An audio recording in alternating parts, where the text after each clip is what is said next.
La pseudociencia del evolucionismo.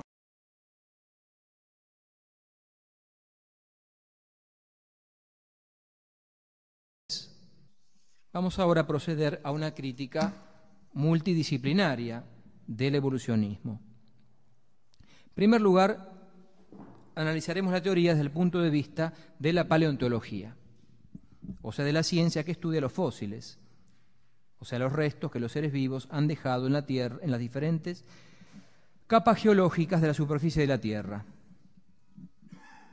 Es evidente que la paleontología tiene mucho que decir y aportar a la teoría de la evolución, puesto que se trataría algo así como de la radiografía del proceso, los restos que fueron quedando en las capas geológicas.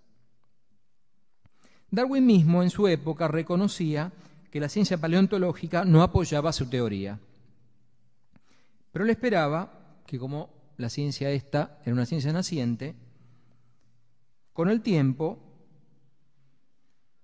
pudiese progresar y aportar pruebas definitivas a la teoría darwiniana. En consecuencia, Darwin acuñó otro concepto que hizo carrera y muy famoso, el del eslabón perdido. Bueno, yo en general acá hago un dibujito, que es un dibujo que aparece en el libro del origen de las especies de Darwin, una de las primeras páginas. Él dibuja como un arbolito, algo parecido como a un árbol genealógico. Ese árbol que dibuja Darwin pretende mostrar el modo en el cual, con el correr del tiempo creciente, a partir de una primera especie, fueron apareciendo en forma interconectada todas las especies que encontramos al final del proceso. ¿Se entiende? Como un arbolito, así, partiendo de un individuo inicial, el tiempo hacia arriba creciente, y luego al final, en la época actual, todos los seres vivientes que conocemos. Sería algo así como el árbol genealógico de todos los seres vivientes. El gráfico representaría entonces cómo, a partir de un antecesor común, habrían ido apareciendo en forma ramificada las diversas especies por selección natural, hasta dar lugar a todos los seres vivos actuales. Darwin pretendía que la paleontología apoyase esta plasmación por medio de gráficos de su teoría. Bueno, ¿qué es lo que nos presenta la paleontología aquí y ahora, teniendo en cuenta su notable avance desde los tiempos de Darwin? El gráfico en realidad es así: una línea y luego líneas verticales. Un poquito más arriba, líneas más finitas. O sea, no líneas que procedan radialmente o en forma así conectada unas con otras desde un origen común, sino ramas que se separan unas de otras. Inclusive hay un momento en el tiempo, hace 600 millones de años, o sea, en el origen de la llamada era cámbrica, en la cual aparecen todos los tipos de seres vivientes que conocemos en la actualidad. 600 millones de años para atrás solo se encuentran en los registros paleontológicos seres muy primitivos, seres unicelulares, algas, esponjas, mientras que del Cámbrico para acá, en un lapso muy breve, de pocos millones de años, aparecen de repente, surgen todos los grandes tipos o fila de seres vivientes: artrópodos, coelenterados, espóngidos, cordados, etc. O sea que con unos pocos millones de años de diferencia para atrás o para adelante, aparecen todos los tipos de seres vivientes que conocemos en la actualidad, diferenciados y desarrollados sin conexiones de unos con otros, por medio de supuestos eslabones perdidos. Lo mismo ocurre en la era secundaria, en la era terciaria, o sea, apariciones, surgimientos explosivos de los seres vivientes. No aparecen por ninguna parte los así llamados anillos de conjunción o eslabones perdidos entre especie y especie. El gradualismo, que era esencial a la teoría de evolución, como acabamos de decir, no se encuentra en los registros fósiles. Y esto es tan así que un biólogo, Stephen Gould, salió, por así decir, al rescate de la teoría, postulando el llamado equilibrio puntuado, Él dice que hay momentos de detención o de desaceleración de la evolución y momentos de gran impulso o de gran aceleración, en los cuales de repente aparece la gran diversidad. Obviamente que esto es un intento de explicar lo que acabamos de decir. Ahora bien, si acabamos de decir justamente que por su misma naturaleza la evolución es lenta, gradual y por acumulación de pequeños cambios a lo largo de eras, y esto es el atractivo de la teoría, ¿cómo se condice esto con este llamado equilibrio puntuado? Aceleraciones o desaceleraciones. La respuesta es obvia, no hay compatibilización posible. Inclusive algunos han hablado de evolución en explosión, lo que es una contradicción en los términos. Algo así como hablar de un círculo cuadrado o de un móvil inmóvil, pues la evolución, repetimos, implica de por sí cambios lentos y graduales. Porque estas mutaciones aleatorias de las cuales hablamos hace un rato se producen permanentemente. En este momento nuestros cuerpos, en algunas de las células que se están dividiendo en nuestro cuerpo, se están produciendo errores de copia. En este momento. Eso es permanente. No es que eso se acelere o se desacelere. No, permanentemente ocurre. Es algo que ocurre de por sí en los seres vivientes. El fuerte de la teoría, aquello que sobre todo cautiva la inteligencia, como dijimos, es la confianza en que la acumulación de a lo largo de inmensos periodos de tiempo de pequeños cambios produciría finalmente grandes diferencias que notamos entre las especies de los seres vivientes. Pues bien, en la realidad se observa el fenómeno opuesto, la carencia universal de transiciones graduales entre los fósiles. Y este es un fenómeno universal en todos los puntos de la superficie de la Tierra y en todas las eras geológicas. No es un fenómeno aislado de tal o cual lugar o era. Es un fenómeno que se repite en todas las eras.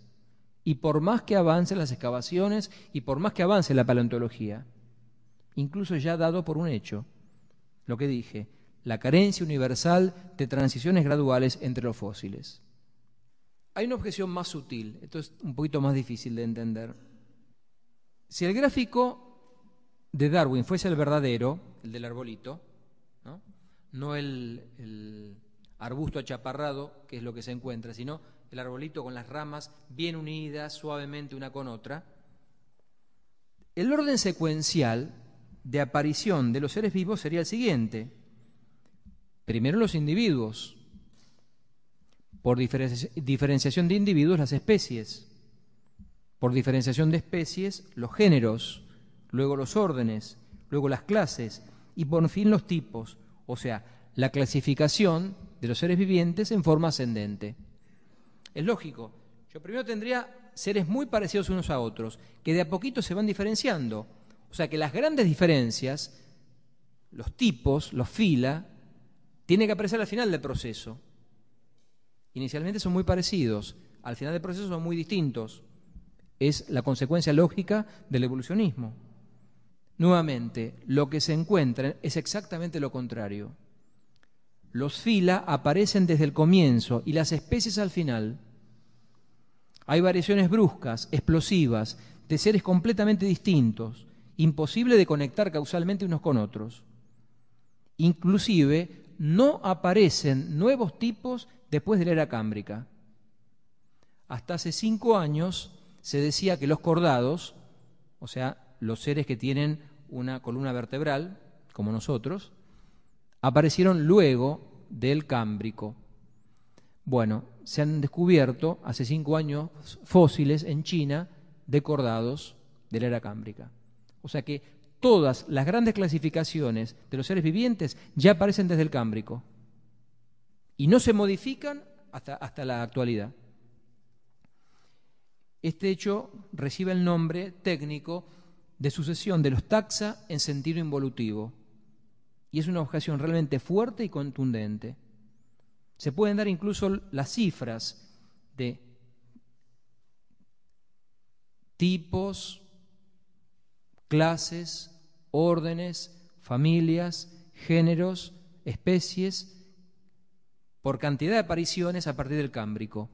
Y el orden es al revés del que habría que esperar por el evolucionismo. No sé si esto se entiende. O sea, no tendría que esperar las grandes diferencias al final del proceso, no al inicio. No pueden aparecer las grandes diferencias al inicio. Eso es totalmente al revés de lo que dice el evolucionismo. Bueno, es lo que se encuentra. Y de vuelta, en todas partes del mundo, en todas las eras y en todos los tipos o fila de seres vivientes que uno esté estudiando. Vamos a ver ahora qué nos dice la genética sobre el evolucionismo. Supuestamente esta disciplina sería la rama de la biología que permitiría comprobar in situ esta cuestión de las mutaciones aleatorias. La genética va a estudiar justamente esto. Pero de inmediato se presentan fuertes objeciones. Por ejemplo, el animal más utilizado por los genetistas en sus experimentos es la mosca drosófila o mosca de la fruta, que es un verdadero caballito de batalla de la genética contemporánea, por su facilidad para mutar y el tiempo relativamente breve de sus generaciones, unos 15 días. Así se han logrado mutantes de todo tipo, moscas con alas, sin patas, con ojos, sin ojos, etc. Es un animal que muta con facilidad. Entonces, como yo en poco tiempo tengo muchas generaciones, puedo lograr acumulación de cambios. Pues bien, resulta que se conservan en bloques de ámbar moscas de la fruta fósiles de hace decenas de millones de años. Y aquí la sorpresa, son idénticas a las moscas actuales.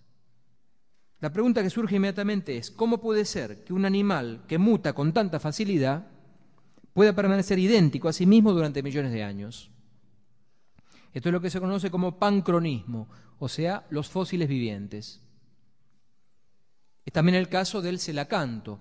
Celacanto es un pez fósil, un pez primitivo, supuestamente vínculo entre los cordados iniciales y los peces modernos, del cual se conservaban solo restos fósiles de hace unos 150 millones de años, de la época de los dinosaurios y anterior incluso. ¿Cuál habrá sido la sorpresa de los naturalistas cuando en 1938 se pescó un celacanto vivo frente a las costas de Madagascar, idéntico a los restos fósiles que se conservan actualmente? Entonces la pregunta, alguien podrá decir, bueno, respuesta evolucionista, bueno, se dieron condiciones muy particulares